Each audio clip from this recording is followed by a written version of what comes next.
Good morning everyone, welcome back to Jaffar Education. నేను మీ జాఫర్. ఈ రోజు ప్రధాన దినపత్రికలు వచ్చినటువంటి విద్యా ఉద్యోగ సమాచారానికి సంబంధించినటువంటి అప్డేట్స్ అయితే మనం వన్ బై వన్ అయితే తెలుసుకుందాము. ఇక్కడ మొదటి అప్డేట్ చూసుకున్నట్లయితే అంగన్వాడీ కేంద్రాల్లో 9,000 ఖాళీల గుర్తింపు అయితే జరిగింది. మహిళా అభ్యర్థులకు గుడ్ న్యూస్ అని చెప్పాలి. మహిళలకు ఎలిజిబుల్ మాత్రమే ఉంటుంది, వేరే వాళ్ళు ఎవరు అప్లై చేయడానికి వీల్లేదు, పురుష అభ్యర్థులు.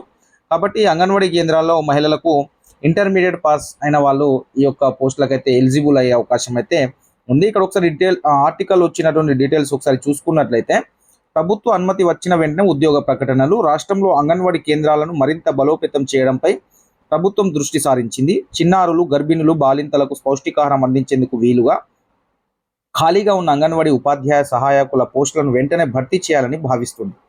ప్రస్తుతం అంగన్వాడీ కేంద్రాల్లో దాదాపు 9,000కు పైగా 9,000కు పైగా ఖాళీలు ఉన్నాయి. సో వాటిని వీలైనంత త్వరగా భర్తీ చేసేందుకు కార్యాచరణ సిద్ధం చేస్తుంది. ప్రభుత్వం అనుమతులు వచ్చిన వెంటనే జిల్లాల వారీగా కలెక్టర్ల ఆధ్వర్యంలో ఉద్యోగ ప్రకటనలు జారీ కానున్నాయి. ఇంటర్మీడియట్ తప్పనిసరి. రాష్ట్రంలో 35,700 అంగన్వాడీ కేంద్రాలు ఉన్నాయి. ఒక్కో కేంద్రంలో ఉపాధ్యాయురాలతో పాటు సహాయకురాలు ఉంటారు. గతంలో ఈ పోస్టులో ఎంపికైన వారు రాజీనామా చేయడం, ఇప్పటికే పనిచేస్తున్న వారికి సూపర్వైజర్లుగా పదోన్నతులు రావడం వల్ల చాలా కేంద్రాలు ఈ పోస్టులు ఖాళీగా ఉన్నాయి. వీటికి భర్తీకి కేంద్ర ప్రభుత్వం నూతన మార్గదర్శకాలు జారీ చేసింది. వాటి ప్రకారం టీచర్తో పాటు హెల్పర్లుగా నియమితులయ్యేవారు కనీసం ఇంటర్ పాస్ అయి ఉండాలి. గతంలో అంగన్వాడీ టీచర్ పోస్టులకు కనీసం 10వ తరగతి పాస్ అయి ఉండాలన్న నిబంధన ఉండేది. తాజా మార్గదర్శకాల ప్రకారం వయో పరిమితిని 18 నుంచి 35 ఏళ్లు కాగా 65 ఏళ్లు దాటిన వారు తర్వాత వారి సేవలను వినియోగించుకోకూడదని కూడా చెప్పడం జరిగింది.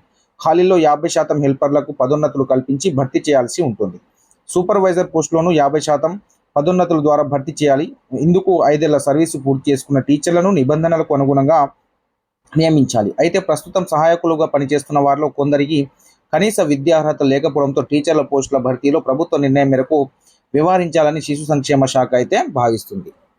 జిల్లా స్థాయిలోని సరుకుల సేకరణ ఇవన్నీ ఉంటాయి. సో మొత్తానికి అంగన్వాడీ కేంద్రంలో 9,000 ఖాళీలు అయితే గుర్తించారు. మహిళా అభ్యర్థులకు గుడ్ న్యూస్ అని చెప్పాలి. వాళ్ళందరూ దీనికైతే ఎలిజిబుల్ అవుతారు.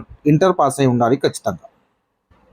నెక్స్ట్ అప్డేట్ చూసుకున్నట్లయితే, ఉద్యోగాల ఊసేది, మంత్రివర్గ నిర్ణయాలపై ఆవేదన, నోటిఫికేషన్ల కోసం నిరుద్యోగుల ఎదురుచూపు, 3వ వారంలో పార్లమెంట్ ఎన్నికల కోడ్ వచ్చే అవకాశం, డిఎస్సి అనుబంధ ప్రకటన ఇవ్వాలంటూ అభ్యర్థుల డిమాండ్, గ్రూప్ 1 ప్రిలిమ్స్ను ఏం చేస్తారు పలువురి ప్రశ్న.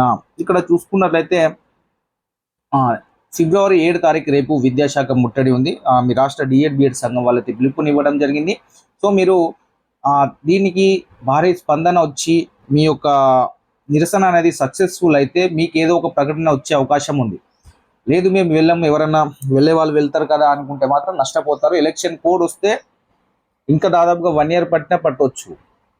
ఎలక్షన్ కోడ్ ముందే నోటిఫికేషన్ ఇప్పించుకునే ప్రయత్నం చేయండి. ఎలక్షన్ తర్వాత అంటే చాలా లేట్ అవుతుంది. కాబట్టి ఎలక్షన్ ముందే రీనోటిఫికేషన్ వచ్చే విధంగా రావాలి అంటే మీరు రేపు ఉన్నటువంటి ధర్నా కార్యక్రమం ఏదైతే ఉందో దాన్ని సక్సెస్ఫుల్ చేయండి. మీరు దాన్ని సక్సెస్ఫుల్ చేస్తేనే మీకు ఏదో ఒక ప్రకటన అంటే ఏదో ఒకటి వచ్చి చెప్పడం జరుగుతుంది మీడియా ముంగట.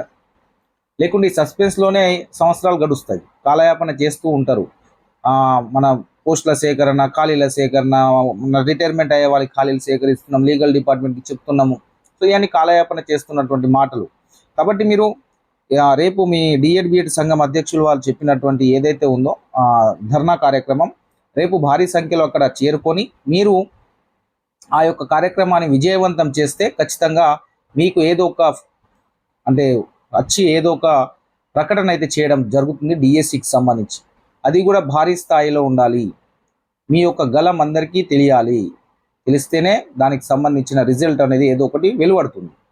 లేకుంటే ఎవరో ఒకరు వెళ్తారు కదా అనుకుంటే నష్టపోయేది మాత్రం మీరే మిత్రమా. ఇప్పటికే చాలా సంవత్సరాలు అయింది. 2017, 2024 6 years కంప్లీట్ అవుతుంది దాదాపుగా. కాబట్టి చాలామందికి వయసు ఎక్కువ అయిన వాళ్ళు, వెయిట్ చేస్తున్న వాళ్ళు చాలా ఇబ్బంది పడుతూ ఉంటారు. కాబట్టి ఎక్కువ సంఖ్యలో పాల్గొనండి. మీకు నోటిఫికేషన్ అనేది రీనోటిఫికేషన్ ఇస్తారు. లేకుంటే కష్టం అవుతుంది. 1 year కూడా దాటే అవకాశం ఉంటుంది. ఎందుకంటే మళ్ళీ టెట్ తర్వాత ఈ ట్రాన్స్ఫర్స్, ప్రమోషన్స్ పెద్ద రిస్క్తో కూడుకున్న పనులు, చాలా లేట్ అయ్యే పనులు. రిస్క్ కాకుండా లేట్ అవుతాయి. లేట్ అవ్వడం వల్ల నోటిఫికేషన్ చాలా లేట్ అవుతుంది. ఇప్పటికే చాలా లేట్ అయింది. కాబట్టి ఆ యొక్క కార్యక్రమాన్ని మీరు సక్సెస్ఫుల్ చేయండి. ఇక్కడ ఒకసారి డిఎస్సికి సంబంధించిన అప్డేట్ ఒకసారి చూడండి. డిఎస్సి అనుబంధ నోటిఫికేషన్ ఇచ్చేనా పార్లమెంట్ ఎన్నికల షెడ్యూల్ వచ్చేలోపు డిఎస్సి అనుబంధ నోటిఫికేషన్ వస్తుందా లేదా అన్న ఆందోళన అభ్యర్థుల్లో వేధిస్తుంది. ఒకవేళ ఎన్నికల కోడ్ వస్తే ఉపాధ్యాయ నియామకాల ప్రక్రియ ఆలస్యం అవుతుంది. అందుకే వెంటనే అనుబంధ నోటిఫికేషన్ ఇవ్వాలని అభ్యర్థులు ప్రభుత్వాన్ని డిమాండ్ చేస్తున్నారు. గతంలో వచ్చినటువంటి నోటిఫికేషన్ మనందరికీ తెలిసిందే. అది తర్వాత 1,70,000 ఏమో మన అప్లికేషన్స్ వచ్చాయి. తర్వాత మళ్ళీ ఏమన్నారంటే ఇందుకోసం డిఈఓల నుంచి వివరాలను సేకరిస్తున్నది. ఈ ఏడాదిలో సుమారు 3,800 మంది ఉపాధ్యాయులు ఉద్యోగ విరమణ పొందుతున్నారు. ఉపాధ్యాయులకు పదోన్నతుల ప్రక్రియను చేపట్టాల్సి ఉంది. ముఖ్యమంత్రి రేవంత్ రెడ్డితో చర్చించి ఆమోదం తీసుకొని డిఎస్సి అనుబంధ నోటిఫికేషన్ ఇచ్చే అవకాశం ఉందని తెలిసింది అనేది ఈ మన నవ తెలంగాణ పేపర్లో అయితే రాయడం జరిగింది. రేపటి ధర్నాకి మీరు ఎక్కువ సంఖ్యలో వెళ్ళి నిరసన తెలపండి. మీకు ఏదో ఒక ప్రకటన వెలువడుతుంది. లేకుంటే ఎలక్షన్ కోడ్ వస్తే దాదాపుగా 1 year పడుతుంది. కాబట్టి ఏం చేయాలనేది మీరు ఆలోచించుకోండి. మీకు నోటిఫికేషన్ కావాలి అనుకో మీ చేతిలో పని. కాబట్టి మీ యొక్క నిరసనని, మీ యొక్క బాధని ప్రభుత్వానికి తెలియజేయండి. ఖచ్చితంగా శాంతియుతంగా మీ యొక్క బాధని ప్రభుత్వానికి తెలియజేయండి. వాళ్ళు ఖచ్చితంగా ఏదో ఒక ప్రకటన చేస్తారు. కాబట్టి డిఎస్సి నోటిఫికేషన్ ఎలక్షన్ ఎన్నికల కోడ్ లోపే ఇవ్వాలి. చాలామంది అభ్యర్థులు వెయిట్ చేస్తున్నారు 6 సంవత్సరాల నుండి. చాలామంది అభ్యర్థులు పెళ్లిళ్ళు చేసుకోకుండా వెయిట్ చేస్తున్నారు ఈ నోటిఫికేషన్ కోసం, ఒక డిఎస్సి రాద్దామని. సో ఇవి అన్నిటి దృష్టిలో పెట్టుకొని ప్రభుత్వం నోటిఫికేషన్ని తొందరగా రిలీజ్ చేయాలి ఖచ్చితంగా. ఈరోజు మనకైతే అప్డేట్స్ అయితే ఈ విధంగా ఉన్నాయి. మీకు ఏమైనా మెటీరియల్స్ కావాలంటే మన యొక్క వాట్సాప్ గ్రూప్లలో జాయిన్ అవ్వండి. మన యొక్క వాట్సాప్ గ్రూప్ లింక్ కామెంట్ సెక్షన్లో పిన్ చేసి పెడతాను, డిస్క్రిప్షన్లో కూడా పెడతాను. మీ యొక్క ప్రిపరేషన్ అయితే కంటిన్యూ ఉంచండి. నోటిఫికేషన్లు అయితే వస్తాయి. కొన్ని వెనక ముందు అయ్యే అవకాశాలు అయితే కనిపిస్తూ ఉన్నాయి. Thank you so much.